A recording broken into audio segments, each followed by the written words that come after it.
I'm Anil Kumar. Welcome to my series on all what you need to know to start calculus. The topics are factoring, rationalization, equation of tangent line, advanced functions, rate of change for different functions, word problems. In word problems, you should be able to express situations as an equation, relate two or more variables, and you should be in a position to work with combination and composition of functions.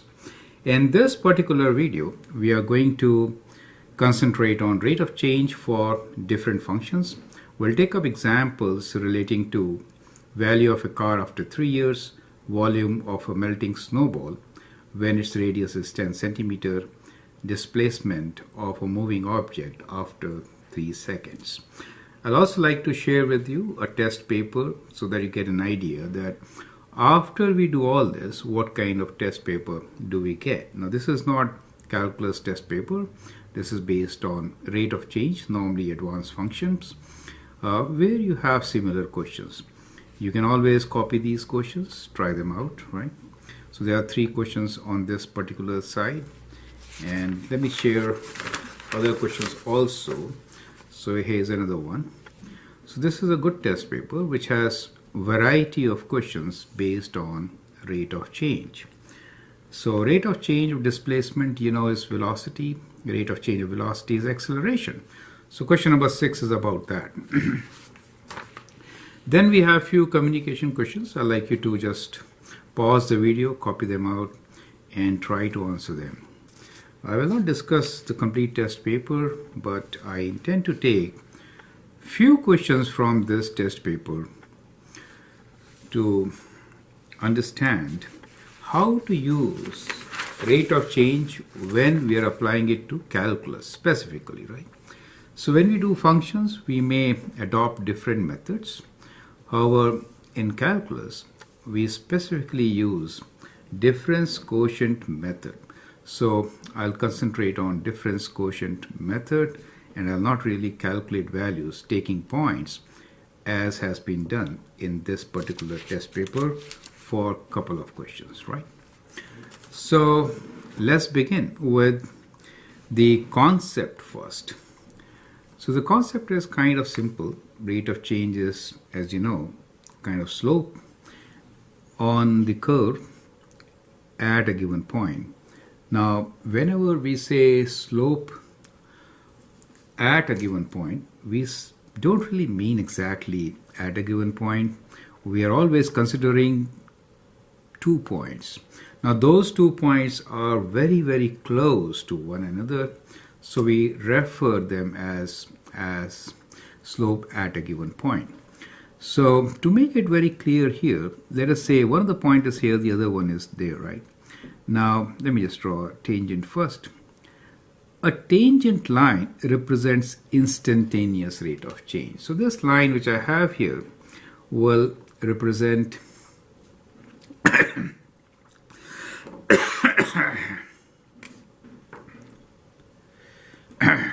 this line which I have drawn here represents instantaneous rate of change.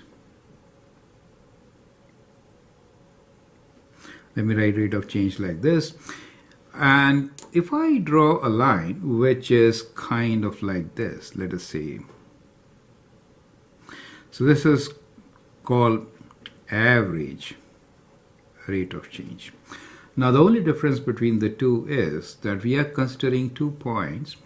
Well, one point which I am considering is common to both. Let's call this as P. So we're trying to find instantaneous rate of change at P. So what we do here is that we take another point Q, which is slightly away from P, and we actually join them. That is called a secant line. So this is a secant, right? And we find the slope. This slope gives us average rate of change. And now we bring Q closer and closer to P. So ultimately it comes very, very close. So when Q is very, very close to P, then the slope of the secant actually becomes slope of a tangent line, or the average becomes instantaneous rate of change, right? So basically, when the distance between PQ dash is very, very small, let's say very, very small, in that case, average rate of change becomes instantaneous rate of change, right?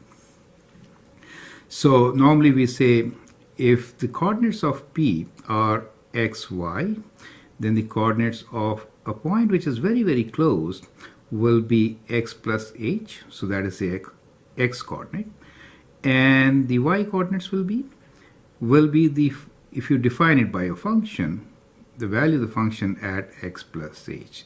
So that's the whole idea. And so we can write down from here that rate of change, let's say rate of change is equal to y2 minus y1 divided by x2 minus x1, which is f of x plus h minus y is actually f of x over x plus h minus x, which is h, where h is very, very small as compared to 1, right? In calculus language, we'll say where limit h approaches 0, right? So that is the only difference between what we're going to do in this particular video and what you are going to do in calculus.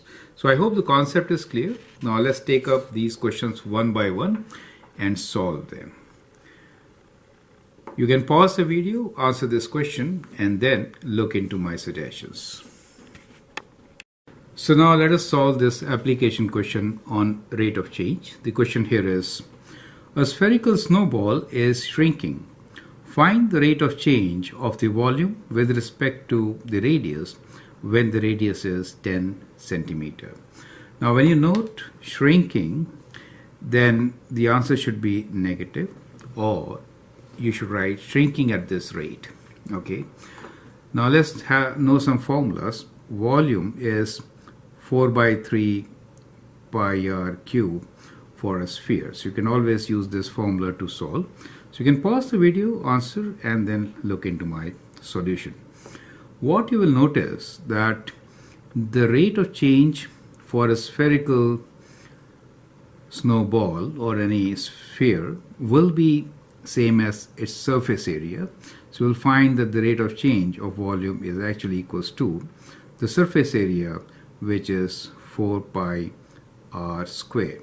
So in this particular example, I'll first derive the general expression for rate of change of volume, and then we'll use the value r equals to 10 to find the answer, correct?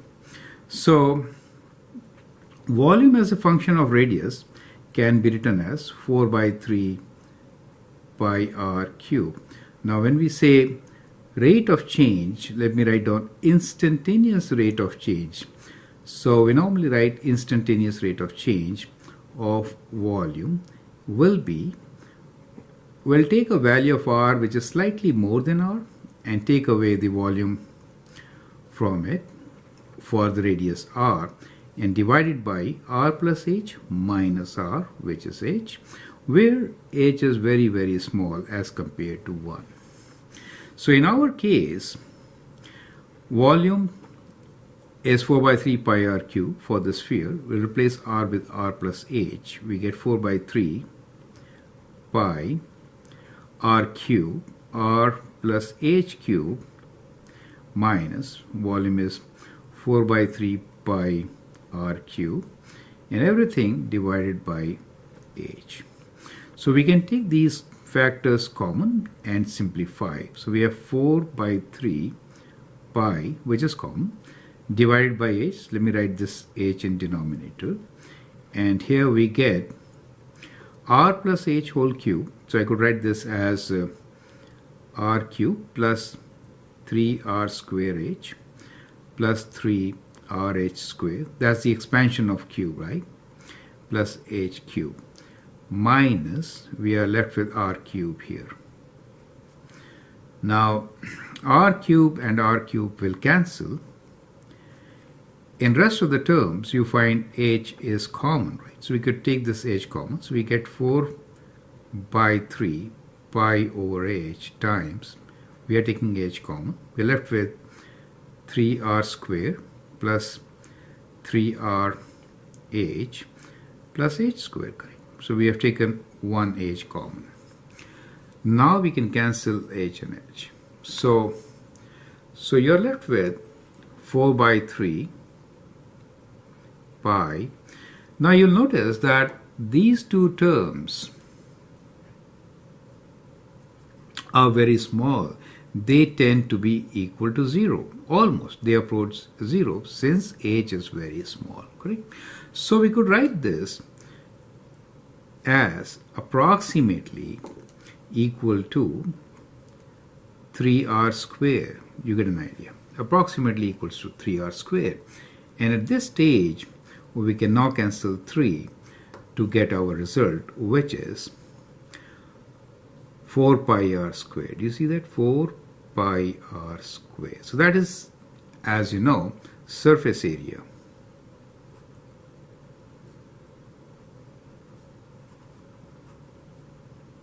Correct? So that is the surface area of a sphere. Now let's also look into the units. So when we are saying volume over, this represents change in radius, correct? So the units are centimeter cube per centimeter. Do you see that? So at the end, you could write centimeter square. However, when we say rate of change of volume, so we have to use centimeter cube with respect to radius, which is in centimeter. So that is the unit which should be used in this particular case. Do you see? So it is important to write it like centimeter cube over centimeter. Don't cancel and write centimeter square, as that gives a wrong impression. Okay, now let's find the rate of change. So that we normally say instantaneous rate of change. Instantaneous rate of change of volume when the radius is 10, that is r equals to 10. So we just plug in 10 here. So we say it is equals to 4 pi 10 square, and the units are centimeter cube per centimeter. Very important, right? So I'm just writing the exact value, which is 400 pi centimeter cube per centimeter. So that is your answer. But you're going to write it in either of two ways. One, shrinking at the rate of, do you understand, 400 pi centimeter cube per centimeter. That is important. Else you have to write with negative sign. Okay, so I prefer to write this answer as shrinking at the rate of 400 pi centimeter cube per centimeter. So I hope the concept is absolutely clear, the derivation is clear. Now let's take up the next example, which is based on displacement. So previous function was a cubic function, and here we have a quadratic function. The displacement in meters of a particle moving in a straight line is given by s equals to t square minus 4t plus 3, where t is measured in seconds. Find instantaneous velocity when t equals to 3, right? So you know, velocity is what? Velocity is rate of change of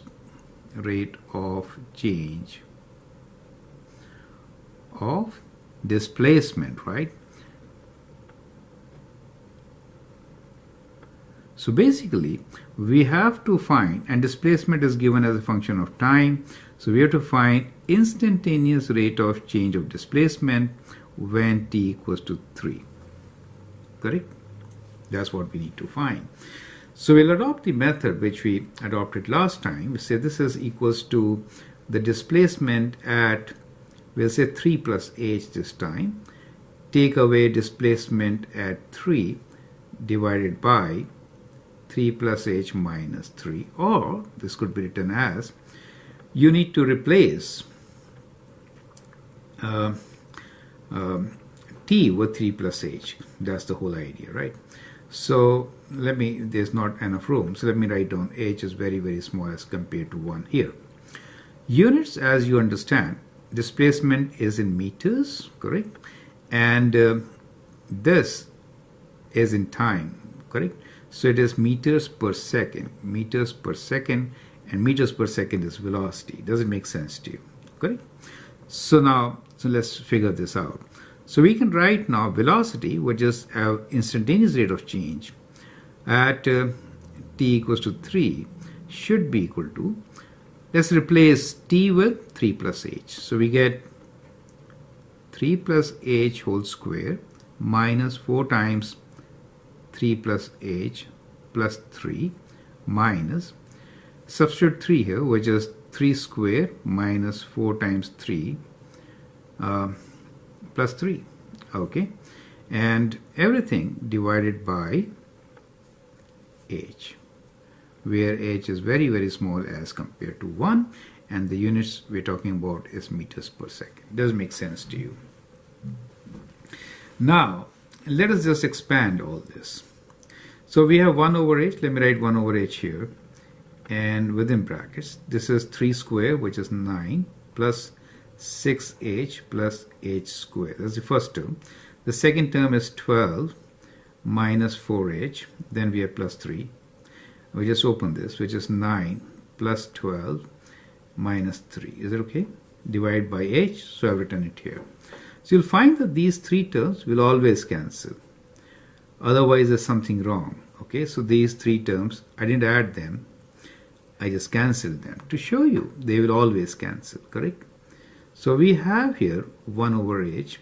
And out of these terms, we can take h common. So we have h common. So we could write this as 6. Let me just take h common. Then we can combine. We have 6 here.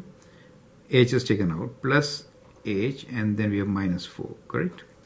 Now, these two also cancel out.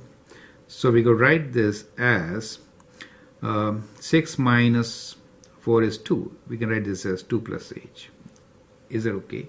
So at 3, the instantaneous rate of change is 2 plus h, which we can approximate as 2, correct? Since h is very, very small, let it be 0.001, correct? As compared to 1. So we can write down our answer as instantaneous velocity. So velocity at t equals to 2, t equals to 3 is 2 meters per second, correct? So that is how you can actually do it. So now let's do the next question, which is, this time we have exponential function. The question here is, the value of an automobile decreases each year and is described by the equation value with time equals to 24,000 times 0.95 to the power of t, where t is number of years after the car is purchased. Estimate the rate at which value of the auto is changing 3 years after it is purchased.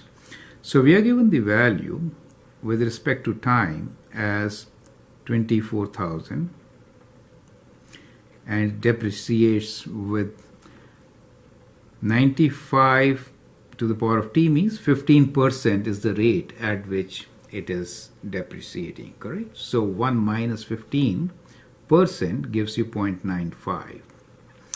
Okay, now to estimate the rate of change, so let me write rate of change for the value with time when time equals to 3 should be, so we can replace this t with a value of t plus h. So in this particular case, I will take 2 times. So I'll take t as 3 years, and the other one will take t as 3 let's say 01. Okay. Well, we could also take t as 2.99.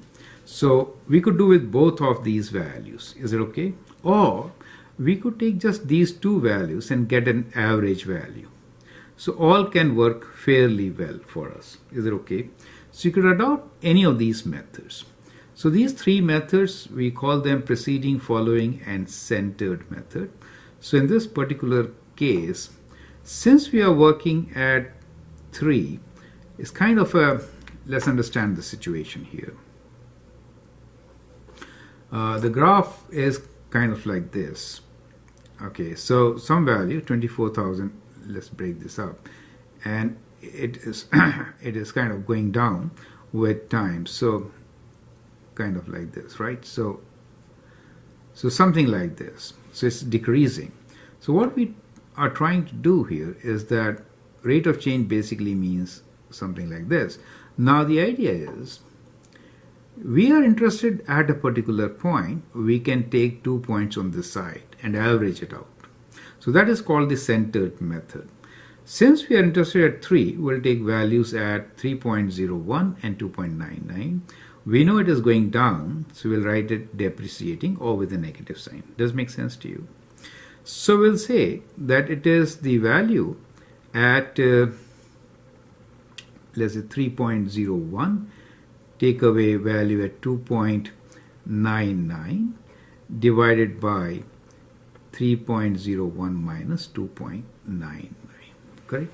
So you can actually plug in the values, calculate, and then get the result also. So this is a variation which we will try this time.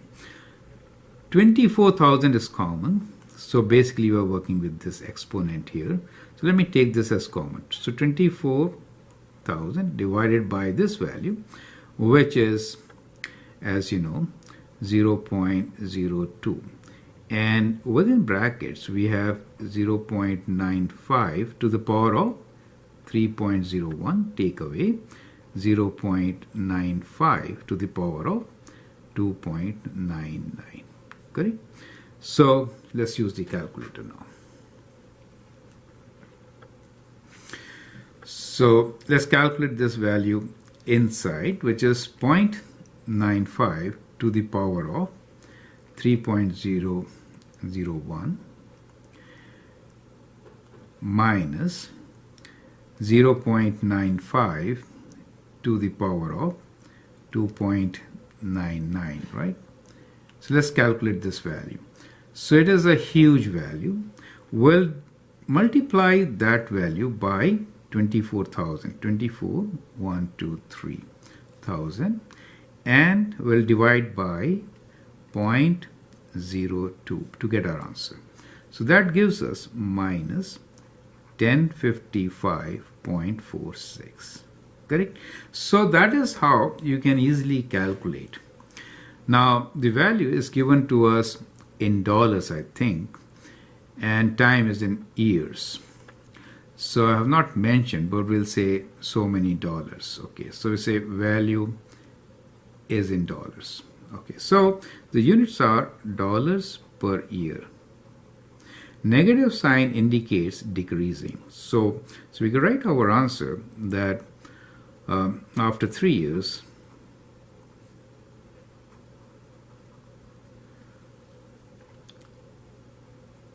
car is, I should write depreciating at the rate of